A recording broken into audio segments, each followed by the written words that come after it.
வெண்பருத்தி நூலெடுத்து வாய் வெடிச்ச பூவெடுத்து நான் அணிஞ்சிட தொடுத்து வச்ச நடினமான மாலை இது.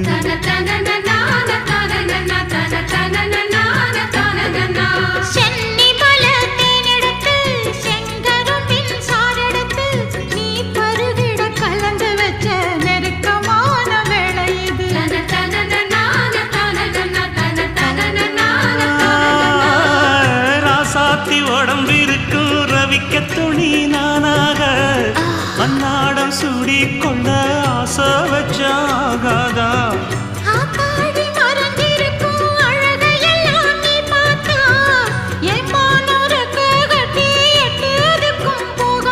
அடிச்சி சக்கரையே எட்டி நீயும் நிக்கிறையே நான் ஏங்கி ஏங்கி பார்க்கிற போறாங்க.